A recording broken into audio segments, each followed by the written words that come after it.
अकोल्याचे पालकमंत्री राधाकृष्ण विखे पाटील गायब झाले आहेत. गेल्या अनेक महिन्यांपासून विखे पाटील अकोल्यात आलेलेच नाही.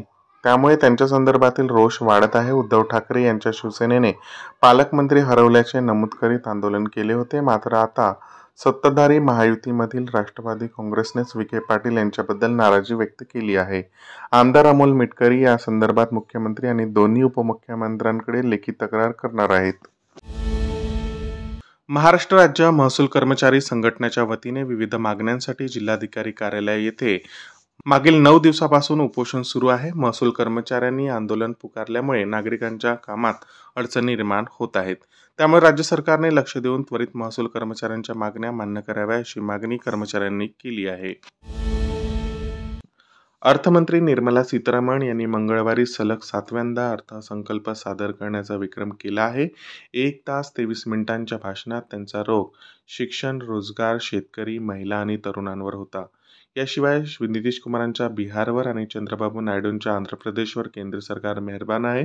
अर्थसंकल्पात नवीन कर प्रणाली निवडणाऱ्यांसाठी आता 7.75 लाख रुपयापर्यंतचे उत्पन्न करमुक्त झाले आहे. जालन्यातील अग्निशमन दलाच्या निजामकालीन इमारतीचे छत कोसळल्याची घटना घडली आहे. यात एक कर्मचारी जखमी झाला आहे. त्याचबरोबर नुकतेच लोकार्पण झालेल्या 4 फायर बुलेटचं नुकसान झालं आहे.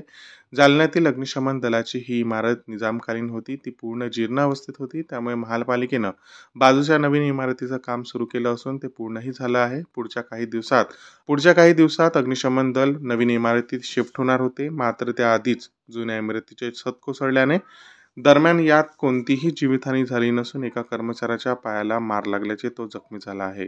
तर 4 नवीन फायर बुलेटचे नुकसान झालं आहे अशी माहिती जालना महानगरपालिका आयुक्त संतोष खांडेकर यांनी दिली आहे.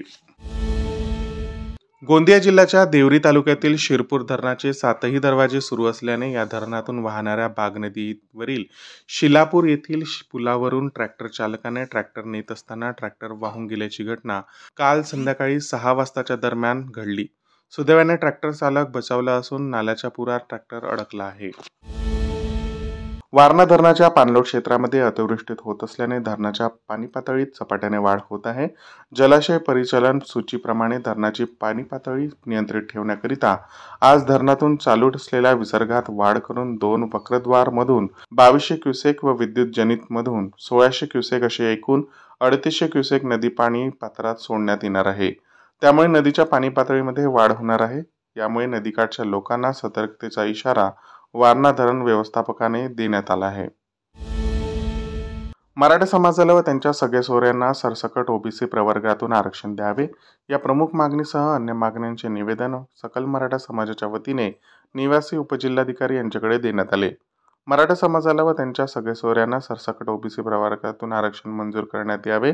मनोज जरांगे पाटील यांनी समाज बांधवांना सोबत घेऊन मुंबईकडे मोर्चा काढला. राज्याचे मुख्यमंत्री एकनाथ शिंदे व मंत्रिमंडळातील त्यांच्या अनेक सहकाऱ्यांनी लेखी दिलेले आश्वासन पाळले नाही. याचाच अर्थ सरकार मुद्दामहून वेळकाढूपणाचे धोरण अवलंबून समाजाची नेहमीच फसवणूक करीत आहे असा आरोप त्यांनी केला आहे.